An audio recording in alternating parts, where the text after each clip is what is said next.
Welcome back to my channel. Wendy Renee here. So excited to have you. I cannot wait to introduce you to Pam. Coming us from Oregon in the United States, raised in the organization. If anybody understands narcissistic abuse, this woman does. Married to an elder, having pioneered, not only did Pam leave the organization, but she left a very abusive marriage while still in the organization. Let's talk with Pam and see how all of this unfolded. Grab a drink because you're going to love this story, and let's go. Before we begin, I want to thank you so much for liking, subscribing, and sharing these videos. It just proves that there is life and positivity on the other side of high control religion and narcissistic abuse. Be sure to join us on TikTok and Instagram, where I'm just honest and open about everything and nothing and all things in between. So let's go. Pam, thank you so much for being on our show. We're so excited to have you. Why don't you give us a little bit of your backstory and tell us what brought you here? Okay, well, I'll start in the beginning. 4 years old when my mom, it's kind of funny. I'm going to go back a little further. Do it. Because Mom tells the story that the day she brought me home from the hospital, she met her neighbor who was studying with Jehovah's Witnesses. So I'm 54 years old. So she studied for a while and got baptized when I was, 3 or 4. So I didn't know any different. And I always say that I would not have chose this. And for a while I thought, I'm so fortunate that I was Isn't that interesting? We think we're blessed to be born into something and you don't realize it. No, yeah. I think that intuition saying that I never would have chose this should have been a huge red flag, but I just hadn't tapped into it. 4 years old, I was in it my entire life up until about 8 years ago, and I left my abusive husband, and I left it all. He was an elder. They really protected him, the good old boys, So no matter what he did wrong, it seemed like he got a slap on the hand and he's going through a hard time. And I was supposed to acquiesce and be the good wife. So I got really tired of it. And I always say they broke me, really. But maybe they put me back together. Maybe I just decided that was enough. And so I left with my 2 children. It was a crazy night. And as I was leaving, he was saying how I was bringing reproach upon Jehovah's name. I can't even get those words out because I don't use that verbiage anymore. Crazy, right? It doesn't make any sense. Yeah, and I don't know. It's weird because really what made me leave was my daughter. She was 16 at the time. She's 24 now. And I was in her room crying and wondering what hell I was in. And she looked at me and said, "Mom, how long are you going to put up with this?" And something clicked. It's like I looked at her face and her eyes and thought, I never want her to be in this situation where she feels trapped and there's no way out and to be treated like that. And I looked at her and I said, we're leaving tonight. Now, was she baptized at the time? She was 16. Unfortunately, yes. Okay. Just curious. I'm very interested where this story goes. So back up just a little bit. You were not born, but raised in the organization. You got baptized young, and talk us a little bit through that and your exposure to the organization. It was all I knew, It's like you can do, anything I enjoyed in looking back was sort of taken away from me. I love ballet lessons. And so, got to stop that because that interferes with service or meetings or studying for them. I'm 54 years old. Back then we had more meetings and more studying and every day was something. And my mom is the typical narcissist, intense. She wasn't just a witness. She was a witness. My dad wasn't in the truth for 8 years. And she finally talked him into it. Yeah, I really feel like that's what happened. Yeah. So it wasn't like this is the truth type of a situation. No. In looking back and then talking to my family that is not witnesses, I really feel like he acquiesced because he didn't want to lose his children. And I watched the interview you did with your dad, and I could relate to it on so many levels. And I just thought, I really feel like it's become part of him now, but he really fought it because he had a great family that I was estranged from for my whole life. We're friends now. And I had a little bit of contact with them, but they're like the most amazing people. And I've had to grieve the loss of not having them in my life for so long. Wow. I can relate to that. And I'm sure so many people can relate to that. And the stories that I was told as to why we're not associating with them are so different from what Right. the family members had told Yes. me. Just insanity. It So you is get baptized when you were 13, was it? There were kids that went to college, but I couldn't. Mhm. And so, yeah, just I feel like your whole life is postponed. You can have fun in the new system. You can go to college, you know, you can learn things in the new system. You won't need that. It's like your whole life is on hold and you don't really get to live it. You know, it's interesting. Someone who was just on, I think it was Yesenia in our last video. She said it so beautifully. She said, it's like you're waiting for this eventual life. You're not living in the present. You're not living mindfully. And we put so many things, we put off taking care of ourselves. We put off everything for some eventual magic future. It's just, and we bought it hook, line, and sinker. We thought, well, this is not the real life. What? Right. No, I'm real. I'm literally here right now. This is the real life. To your intuition and being in the moment and taking care of yourself, all of those things were not taught. They were evil. They were bad. You didn't do that.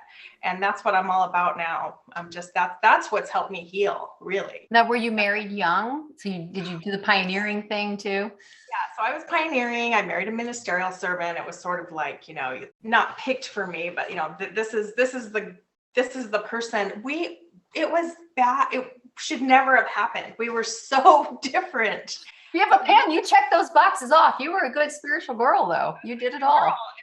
And everyone was like so excited because he was a ministerial servant and I was pioneering, and I was like, what just happened, you know? And it's like you're dating and you're just expected to get married. Nobody asks what your personality type is or what things you enjoy doing or what his family was like. I mean, he comes from generations of abuse. And so it really, it was a bad match from the get-go. I knew on my wedding night that something was wrong. And then the first few years, I would like go to my parents and say, something's not right. Like, I don't know. I was a kid. I was 19, you know, and I'm like, something's not right. And I would try and articulate it, which I did not have the verbiage at the time to do that. I had no exposure to that. And they said, go home and work it out with your husband. Of course.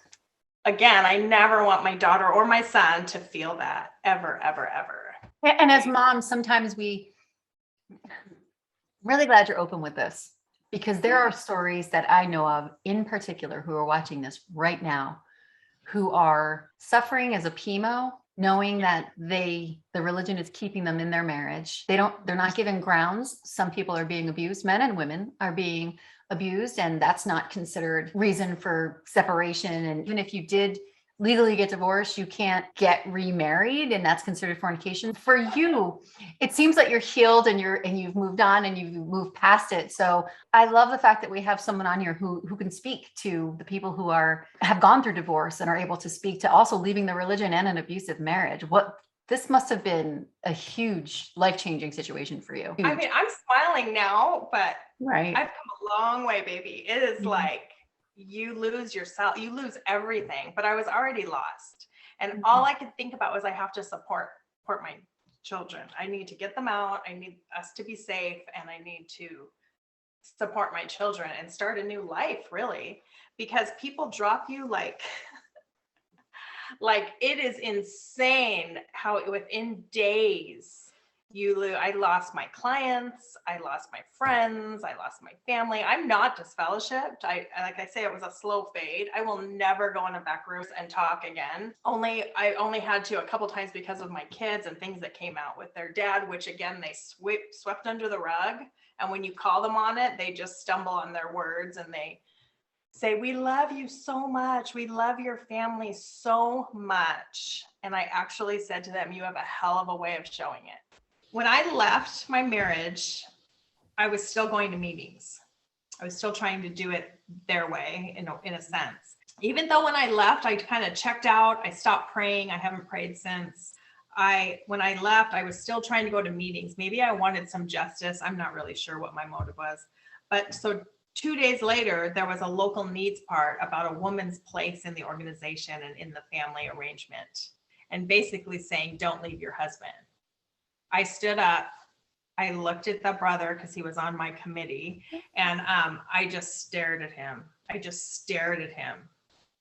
Because I was in the back row, and I was like, are you kidding me? Like you're airing all my dirty laundry. So basically he set up the congregation to not support me. I did the wrong thing. And I think what they're afraid of is that other women are going to do the same thing. So they're afraid that my influence, even though I'm like this battered, emotionally battered person sitting there hurting, instead of helping me, it was like, let's stop, let's not let this happen, because there's so many women that didn't have the guts to do it. And I had them approach me and I had them bash me in the parking lot and tell me what a horrible person I was. I had one sister say, you remind me of my husband and I, but I chose to stay because I chose love. And she said, you're giving me PTSD because what if you're doing? And I'm looking at her like, we're not even that close. She was really close with my ex. I wonder about them. But I said, you don't really know me. And I said, you're saying that I'm not loving? Are you saying that I wasn't loving enough? And she said, well, I don't know. And I go, that's the thing, you don't know. Because they think that they know, and they think they're going to like guilt you back. It's almost like misery loves company. She wanted me to stay because she stayed in a bad marriage. Of course, that's projection. And it's also, you're not responsible for her grown adult feelings. And that's the other thing, is they make you overly responsible for what other people are thinking and feeling and doing. Yeah. And it's like you're just some kind of an influential person. And they're telling me not to talk about it because we have to save the dignity of this man that I'm married to, that's an elder, save his dignity. I was crying after one of our meetings and they said, put a smile on your face. People are driving into the parking lot. And I'm like, I don't really care at this point. You can't take more dignity away from me. So my dignity was taken away, but they kept wanting to give him his dignity and sort of hide what was happening.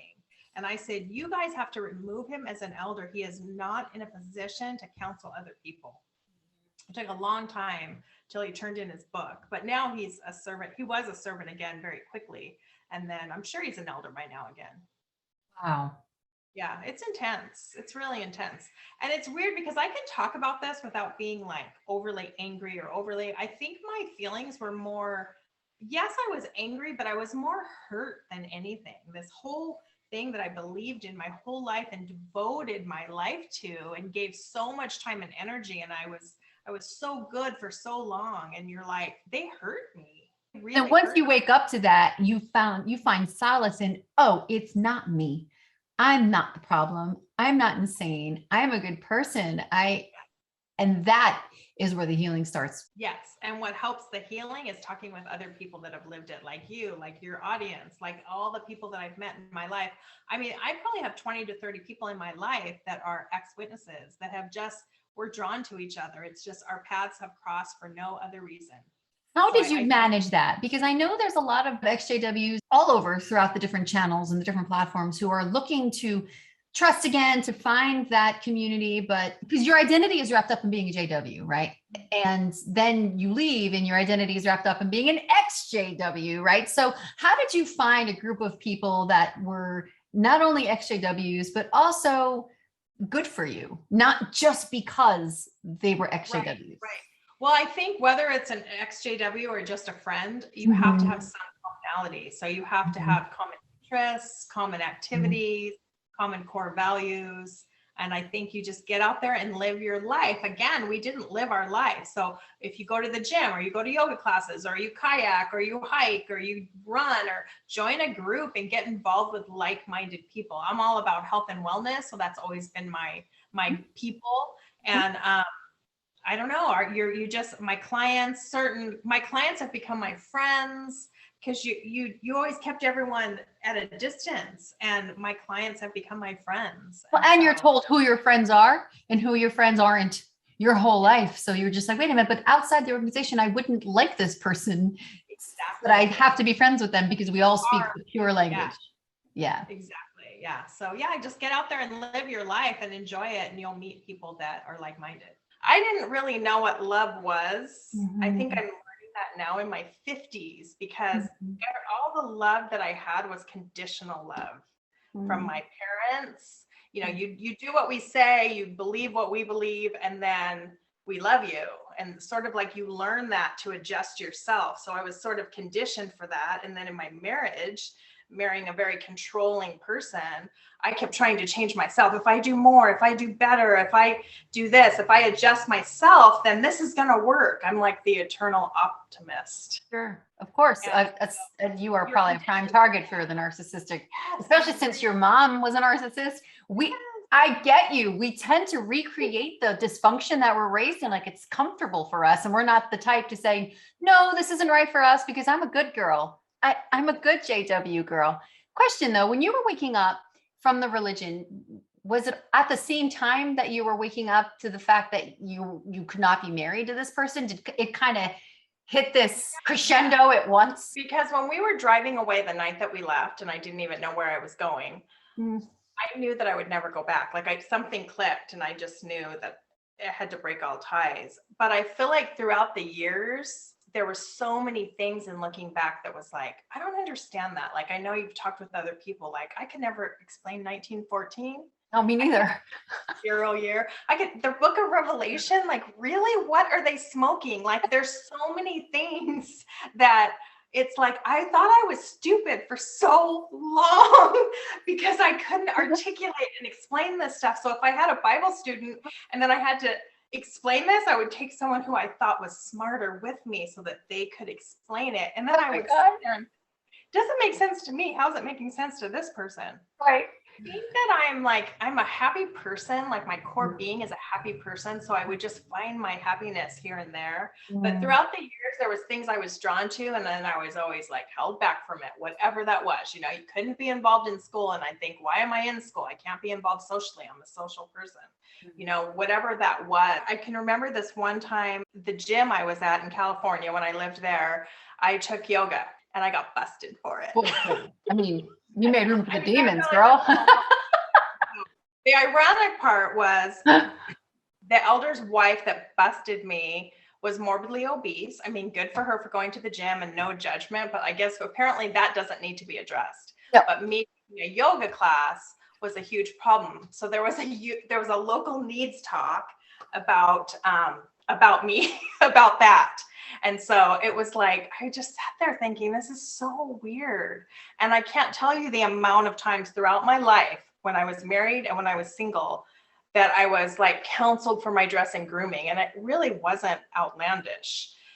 It just always seemed to be an issue. And I think there's just that sexuality issue, especially among the men, especially among elders. So like, instead of them looking away because you're bending over and you can see down your shirt or your dress goes up a little bit, instead of them just giving you a minute, they make it like it's your fault. Like you're this horrible person.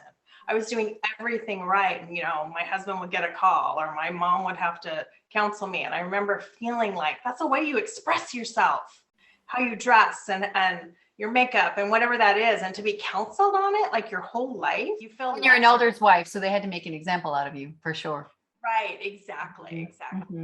Well, a question about that, because I've only had one elder's wife come on the show, and she's the one who did a video on how she believes she was married under coercion because she was young as well. So you get baptized, you're in this religion, and then you're married under coercion, which is essentially what the indoctrination is.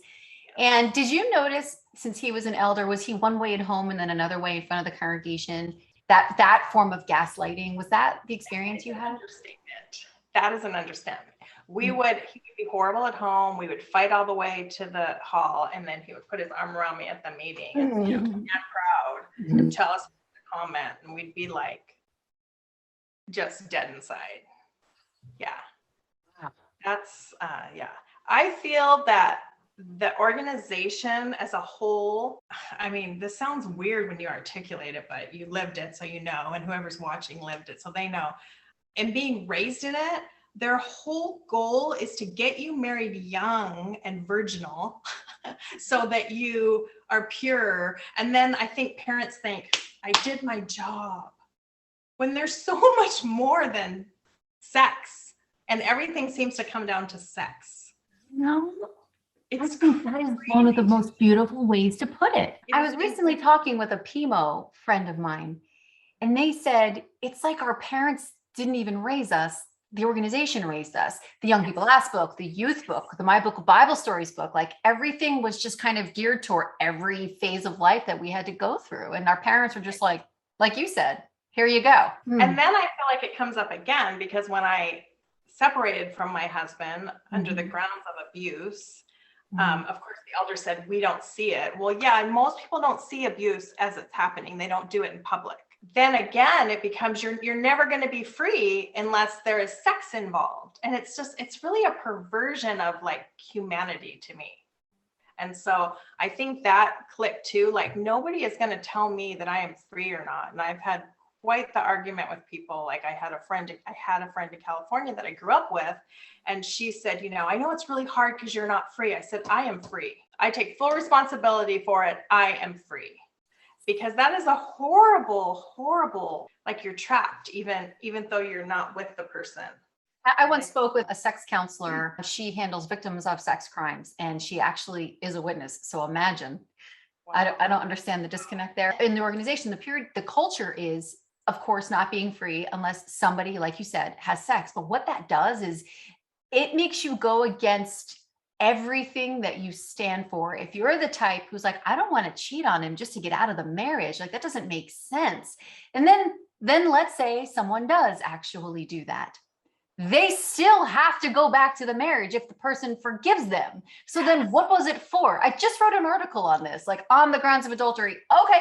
Do you know how many people I know who have cheated just to get out of a marriage, but then the marriage mate takes them back just to be vindictive? And then what did they do? Now they have to live with that guilt against their body. Like it's nonsense. It is. It really is. And it goes against like your core values. Like right. I wanted to get out of an abusive situation. I didn't want to get into another relationship. And it just, I have this picture behind me. I don't know if you can see it, but it says, and I just want to say this for anyone listening. It says that it requires more strength to let go than holding on. And that was like, when I first left, I found this at a store, like discounted really crazy. And I bought it because it meant so much to me, because it took so much strength to let go of all that. And trust me, I have my moments still, the grief is not linear, and the healing is not linear. It's like, sometimes things come up that just like trigger something, or you feel sad because of so much loss and so much mind control and so much conditioning. And like I'm 54 years old, and like I'm a big girl now, and I can speak for myself, and I can think for myself, and I can make my own choices. I can learn about anything. I can watch any show I want. I can read any book I want. I can take any classes I want, exercise classes I want. I can do whatever I want. I don't have like Big Brother watching over me. One of the things I wanted to address with you is that you mentioned no education, obviously, in the organization. I mean, this isn't even just the JW organization. This is a lot of women who are stay-at-home moms, no education, especially in the organization. And then they want to get themselves out, but there's no resources. And you're terrified. And this is why we stay. This is why we stay in abusive marriages. This is why we stay in abusive relationships. Even if it's not narcissism, we stay in toxic relationships out of fear. The religion is fear-based anyway. So now you have that added layer of the religion. So can you speak to that a little bit, of what that was like for you to be a woman, a stay-at-home mom, and when we get to it, unraveling indoctrination in your kids is something I think is fascinating. First of all, the stay-at-home mom thing.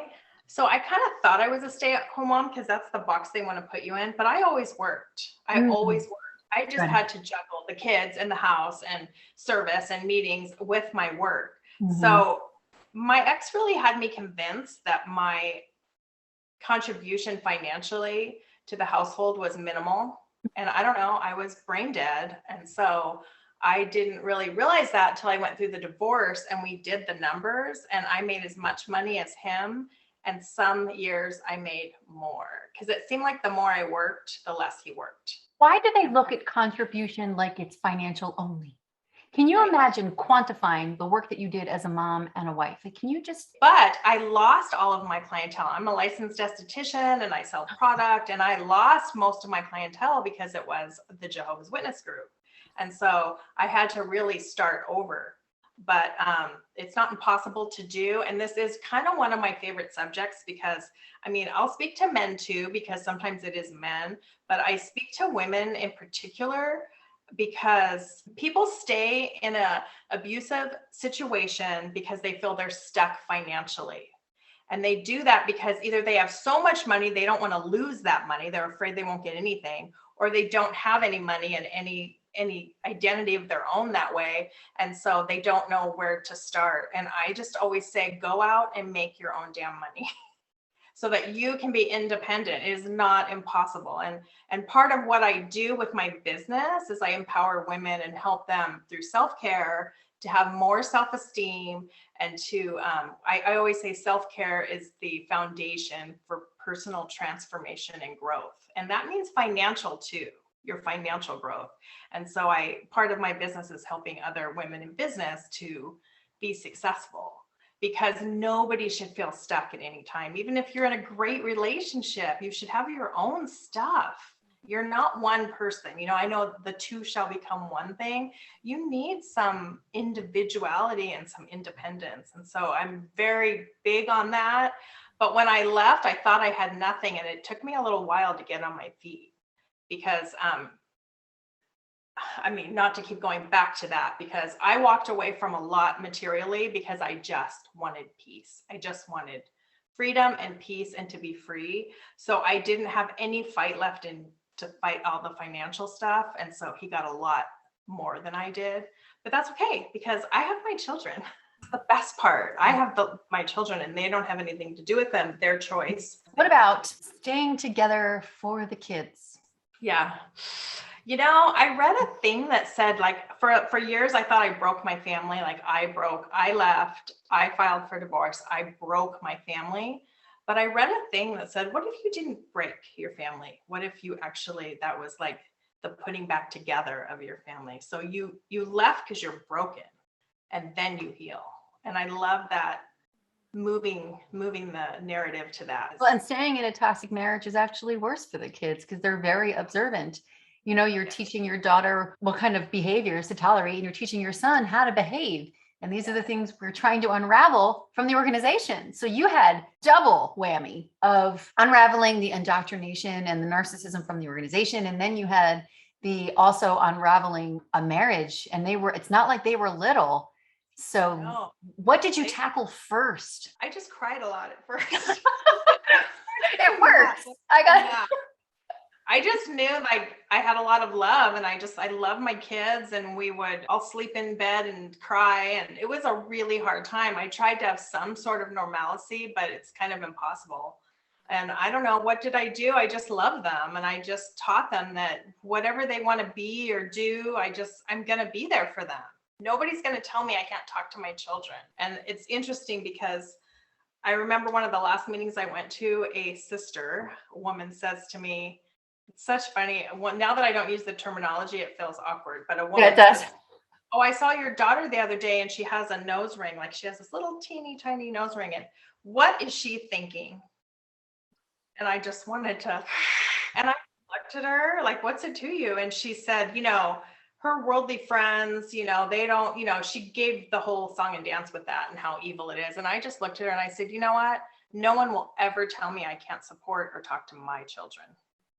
And I just walked away. And it was like, nothing is going to keep me from my kids. And so many of their friends like that they've grown up with or they've met along the way, their parents have abandoned them for whatever life choices they've picked. And I just always let them know they have a safe place to land because these kids need love. And so their dad is still an elder and still in the organization?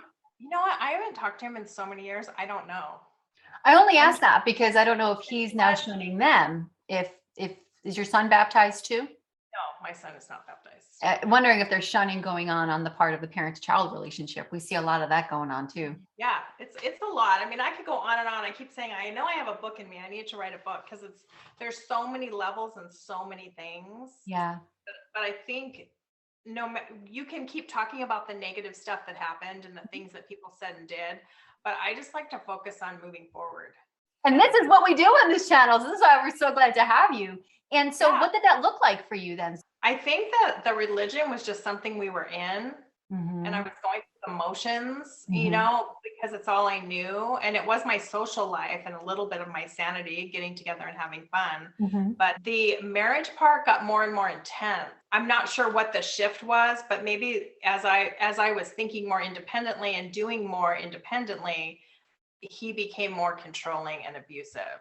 And so like mentally, I mean, I didn't know I was in an abusive relationship until I left. And my friend's mom said, come to this like domestic violence group with me and just listen to what they have to say. And I thought, well, I don't know if I belong there, but okay, I'll go. And I went, and my mouth was on the floor. Everything I read, all the cycle of abuse, all the different types of abuse.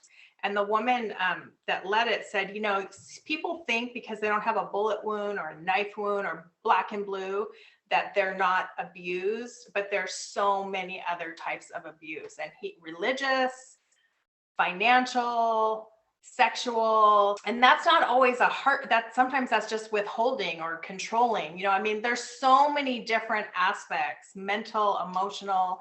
And so I just sat there going, oh my God, this is more serious than like people understand, and much more serious than the organization understands, because they are not educated men running the. And it's interesting because now that you're unraveling the religion, there's a freedom there that all I needed to do was to escape this marriage, is to unravel the religion, is to like, it's almost like there's steps that you had to take. Yes, but I feel like leaving the marriage happened first for me. And then I sort of woke up, because I mean, just to say the words that I was raised in a cult, years to be able to say, I would just struggle but I started watching things like Leah Remy's special, and there's another thing on Netflix about cults, and witnesses are in it. And like, I just was like, wow, this is real. And I have to say this too, all the people I've met that have, I call it like unbecome or unbelieve,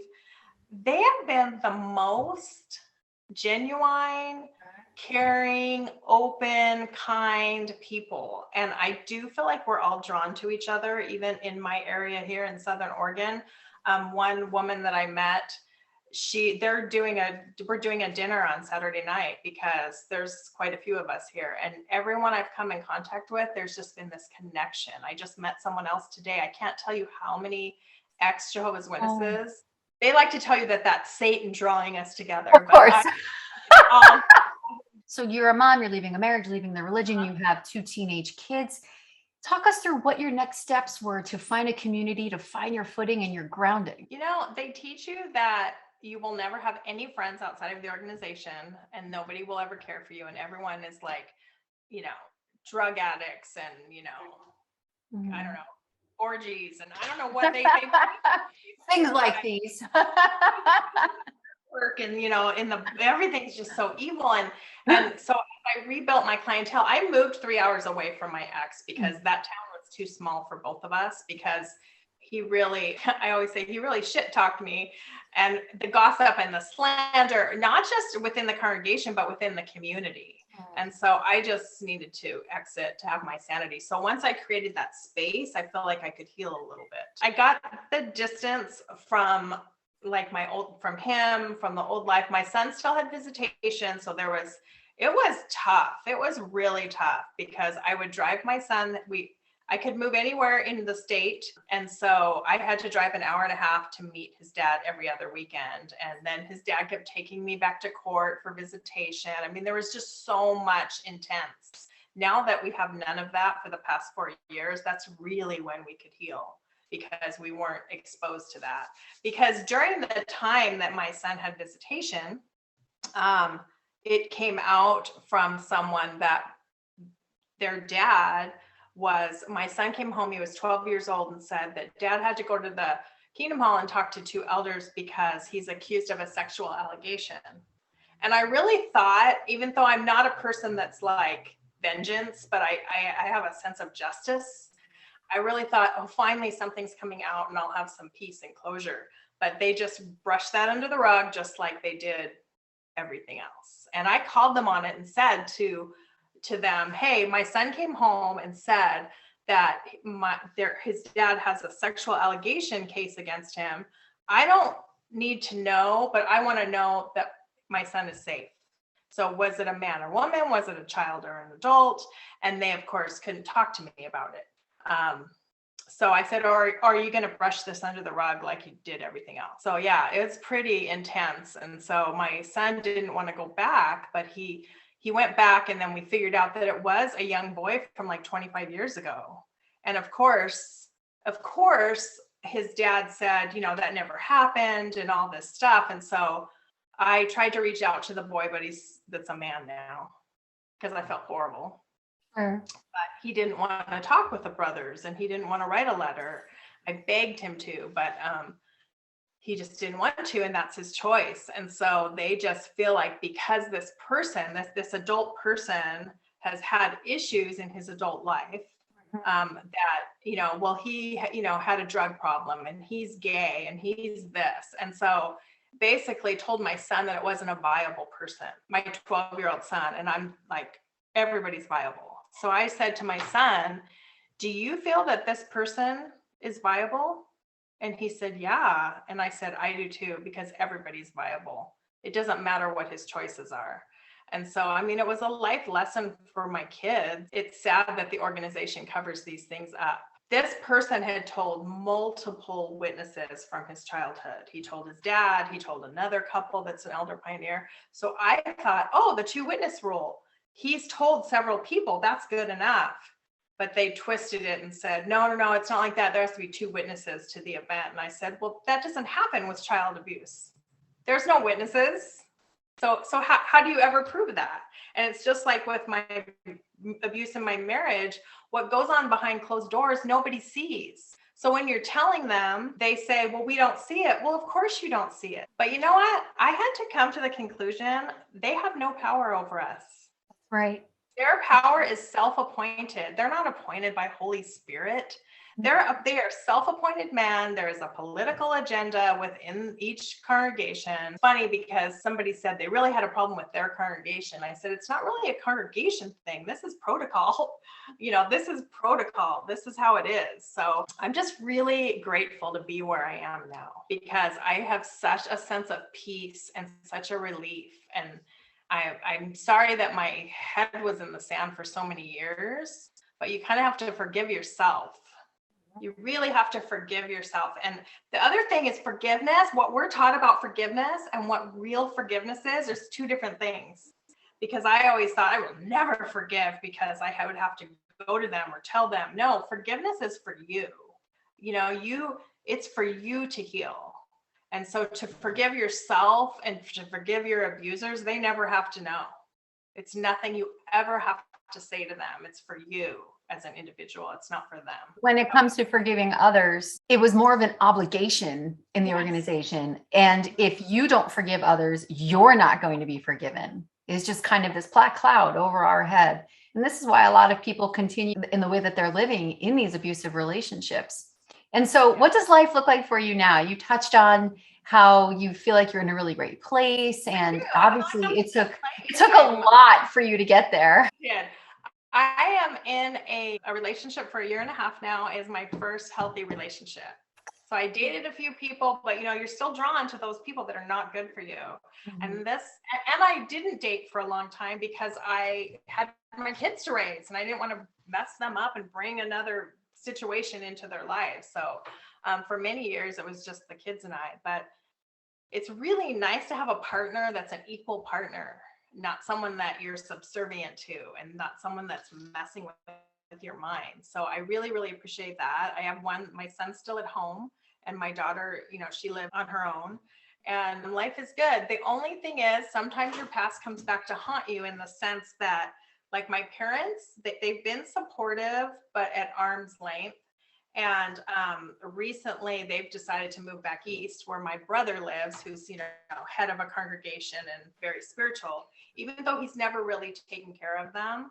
And so that's been kind of hurtful and kind of like the reason why is because we're not witnesses anymore, even though we've always been the ones that have taken care of them. So right. Yeah, that's been a little bit rough because I'm not disfellowship, but I may as well be, because, people from my past and long-term relationships, they don't call to see how we are. It's really interesting to deal with that. So I have my moments. I have times that I get sad about it, and there's nothing wrong with that. You just have to let yourself feel it. I wouldn't change it. I would never go back to that, because I'm so much happier now. It's weird.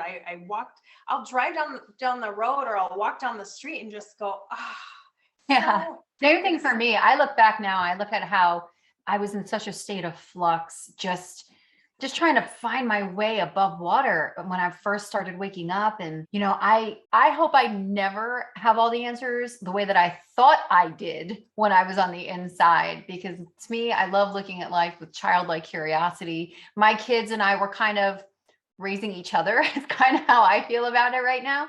But a question for you, if you can talk to yourself 8 years ago, because she's in the audience, or further back than that, what would you say to her or him? I think first I'd say everything's going to be okay.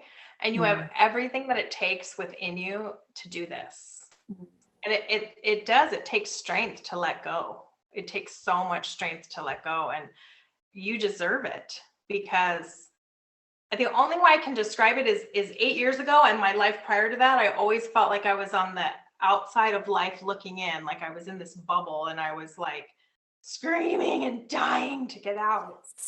And now I feel like I'm actually living my life. So go live your life and make decisions and trust your gut, trust your instinct, because you are intelligent, you are articulate, you can make decisions for yourself. Don't allow an organization or another person to make decisions for you. You know what's best for you. One of the things as a mom that was a challenge for me, and maybe you can relate to this, is that when you're raised with the book and then you have kids of your own and you're kind of reparenting your inner child and also raising children on your own, and it requires a lot of unraveling the indoctrination that you're a bad mom and you just kind of set your kids up to die because they blame parents that the children are going to die or go to Gehenna for decisions that we make as parents. But you do feel guilt because you feel like, what if they're right? What if they're right? And I'm like killing my children. Yes. Yes. It's interesting. Yeah. Yeah. You are taught that their life is in your hands, and you're leaving. It's almost like, I know, like the shame that you feel, or the shame that they want you to feel. I just kept feeling like I was saving them. I was taking them to safety and I was saving them. But I know everyone else would look at me like, I liken it to this. And I know that this is a lot different than indoctrination, but the illustration is similar. If my children were in school and I knew multiple teachers were child predators, plain and simple, I would not leave them in that school, and we would get education elsewhere. We would find something else to do. I'm not hurting their education by taking them out of that school system. I'm protecting my kids by getting them out of that situation.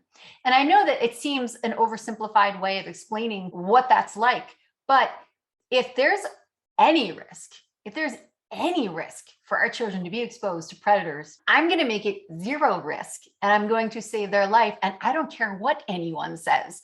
To have that fear of Armageddon and to have that fear of being destroyed as mothers or as dads, it first requires that you have to prove to yourself that is actually not a fact anyway. Right. And then the fear, obligation, and guilt and unraveling that comes after that. Yes. And you have to remember that ultimately you are the parent. The organization is not the parent. You are the parent. The brothers aren't the parent. The elders aren't the parent. And I feel like so many times I went against my intuition and my gut feeling because I was doing the right thing, or they were sort of telling you what to do, rather than you like really tapping into your mom or your parental intuition. And so I feel like now I feel like I'm a better parent now than when they were little, because when they're little, it was just about like being good and sitting still and, being a good little soldier, and everything was just like, it's so frustrating. You look like every other mom, you look like every other wife, and you hope your kids follow the rules just like everybody else does. We're little Stepford families, but we're all trying to be. Always had an issue with disfellowshipping my entire life. I remember as a little girl, one of my favorite people in the hall was disfellowship, and I would get up to get a drink of water or go to the bathroom, and I would just look at her, and she said my eyes were just like such compassion and like pulling her, like, why can't I talk to you? Like, just didn't seem right, that I couldn't talk to someone. Can you imagine shunning your own child? Your daughter was baptized. Can you imagine? No. I'm telling you, I know my daughter, she's only 11, but I know my daughter would be like, Mom, this is some bullshit. Like, right. I'm not going to continue this. Like, I know my daughter, and I knew that when she was a toddler. And I always had this in the back of my head that, well, whatever happens in her life, while I was still a preemie, I thought, I'm not going to shun her. So already in my head, I was already kind of, because I had been disfellowshipped. I know what that's like. And my older brother, I had no relationship with him for over 25 years because of disfellowshipping. He's still disfellowshipped to this day. And our relationship, sadly, is still trying to recover from that lifetime that we lived. But I would never shun my children. And I don't understand. I don't understand how people can. It's crazy to me. It is. I think that and the blood issue, there's so many things that didn't set right with me. Whenever we'd fill out the blood card, the medical directive, I would be so angry. Like, I want to make my own decision. And I hated if someone was in the hospital and the brothers took over. I always say this, and this is, I don't want to get hate mail for this because I have cleaned houses for a living in my life. But I always say we have janitors making medical decisions for us. No, because right. Everybody that was a witness was in the cleaning business. And so I don't have any prejudice or judgment, but I just mean we have people that don't have an education that are making medical decisions because they're taught by Jehovah. It's yes, like, you're not going to make a medical decision for me or for my children. And I hated signing that. And I did that. I did that when, I mean, not that I've been in the hospital a lot, but like when I had my kids or when I had a surgery. And so it's like, that's not cool. That's nobody's business but yours. Nobody should be looking over your shoulder. So that was kind of your thought process, even while you were you had this, that's amazing. So you really did push your intuition down then. I pushed down so many times, so many times. Mm-hmm. Did you think something was wrong with you, or that maybe you were lacking in faith? I really thought that I was never going to make it into the paradise, even with all the good things that I was doing. So like, sometimes you're like, what's the point? Right. Exactly. But I'm not going to die forever, when you can live, so it's sort of like I don't know. And really just the thought, I used to have such a fear of death. I don't have that fear anymore. I mean, not that I have a death wish, but I really don't fear death the way that I used to fear death. And the whole time they're telling you, we're not like other religions, because it's not like if you're good, you go to heaven, and if you're bad, you go to hell. Well, basically, it's the same with different verbiage. If you're good, you can live forever in paradise on earth, unless you're of the anointed. And if you're bad, you get to be destroyed forever. So it's sort of like you still have that fear. Mm-hmm. You want to know what my thought process is? Well, then I'd be dead. Right, exactly. And I wouldn't know it. Like, if the dead are conscious of nothing at all. Right. Then it's like you fall asleep and you're dead. So it's not so bad. So what's the big deal then? It was just something a little controversial for me. My mind always went there. Pam, this has been such an awesome conversation. I am certain, myself included, and other moms and women in the audience, I am happy to answer any questions, publicly or privately. Sometimes people have questions and they just want to talk one-on-one. I'm very much about supporting other people that are going through it. We will put all of your information in the description box. And wonderful. Thank you so much for being here. Thank you for having this. I really appreciate you. We'll have you back on again. And thank you so much again for coming on. Oh, you're welcome. Thank you for having me. Thank you so much for watching the show. And if you want to contact Pam, all of her information is in the description box. And if you want to tell your story, be sure to go to wendi.r.nicholson or wendi.r.nicholson and leave me an email. Thank you so much for watching, and we'll see you next time.